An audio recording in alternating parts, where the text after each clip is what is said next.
Olá pessoal, hoje vamos falar sobre as origens e quais eram os grupos nômades que viviam ali em Canaã no período do século XV, XVI, XIV, XIII e XII antes da Era Comum.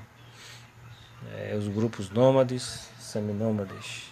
Já falamos sobre o Chaçu, o Apiru e os Ixos. Vamos falar sobre os Amalequitas nesse artigo acadêmico. Que diz o seguinte: a importância dos Amalequitas fundamentam-se no fato de eles terem sido uma grandeza nômade. São nômades do Negev. Ele cita aqui o Mário Liverani, 2008, página 71 a 125.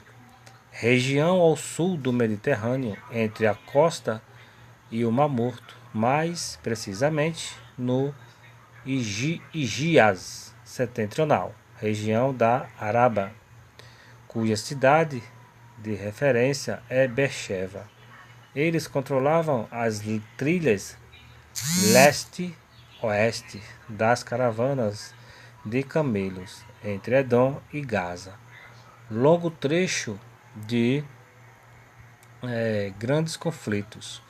Em narrações anacrônicas dos assentamentos israelitas no Mediterrâneo, disse que na Transjordânia os Refaim e os Emorim são eliminados e no Negev destrói-se os gigantes, mas não os filistinos ou os amalequitas.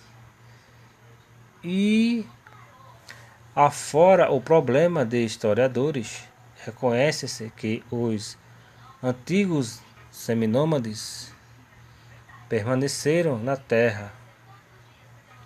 Aí ele menciona aqui Êxodo 17, 8, 16. Os descreve como inimigos de Israel. Testemunhos materiais têm comprovado que o vale de Beersheba foi ocupado no século XIII, antes da Era Comum, sendo Tel Mazos o principal sítio.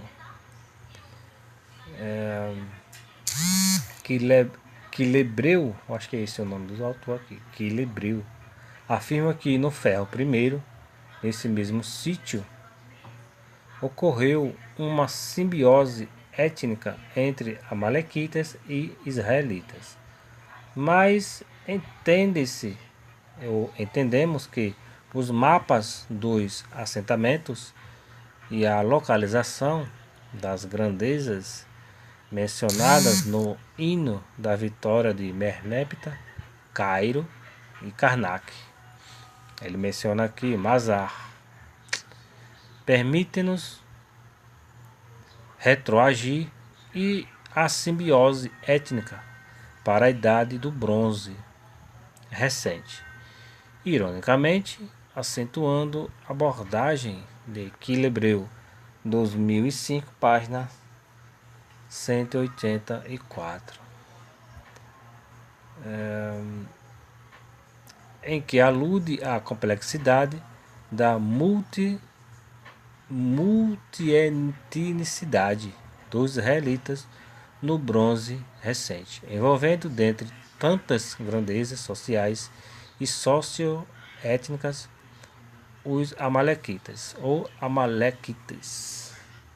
Tudo isso é corroborado pelos relatórios de pesquisas arqueológicas sobre os nômades transhumantes como estamentos antigos orientais.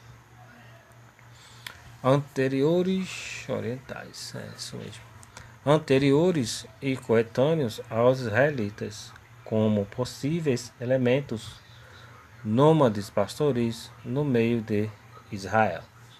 Aí ele cita aqui o Gould e o Aldo.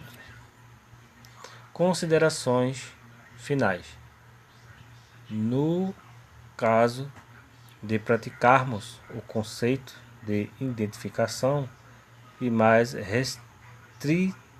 respectivamente, etnia, caracterizando pela particularidade dos mitos, memórias, valores e símbolos da composição das experiências culturais, seja por concepção substancialistas, seja por concepções subjetivas,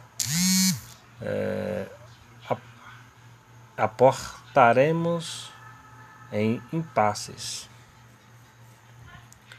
Tendia-se a restringir as interações e conexões materiais na construção da herança imaterial da vida seminômade e citadina.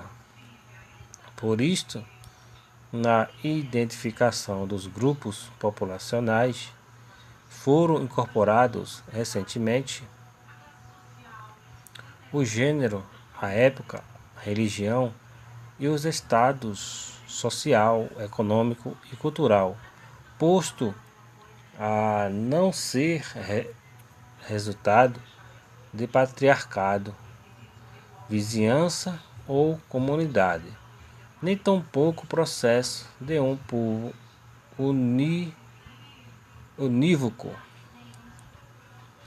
Neste caso, é preciso atentar aos contextos relacionais das práticas cotidianas e à transformação gradual do povo e da sociedade, onde nem mesmo a economia é um fator determinante, pois a identidade não é estática, mas em fluxo. No caso das grandezas sociais fundadoras, os processos de longa distância, prolongadas migrações, práticas simbióticas e hibridização são cruciais.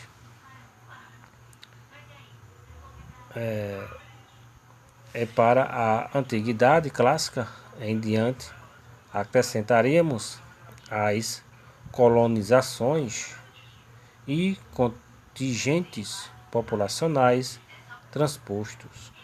Em adição, procurou-se apresentar as grandezas sociais fundadoras das etnias, que serão cristalizadas na ampla geografia das civilizações na Idade do Ferro II. Nosso objetivo foi historicizar as interações e transições que antecederam as linhagens de parentesco com amplas ramificações continentais, por si só capazes de promover a cautela nos casos de definição identitária. Aí ele cita aqui as referências bibliográficas, como vocês estão vendo. A referência bibliográfica dele são bastante interessante e longa, né? O Liverani, o Peter Leher, Wittgenstein, Mazar, enfim. Então, pessoal, esse foi o fim da pequena série que está falando sobre os grupos étnicos de Canaã, ali, que viveu no período da Era do Bronze à Idade do Ferro, tá bom? Os povos da Terra, abordagem historiográfica de grandezas sociais do Antigo Oriente Próximo, no segundo milênio antes de Cristo, ou antes da Era Comum. Uma apresentação comparativa. Tá bom, pessoal? Então, é isso aí.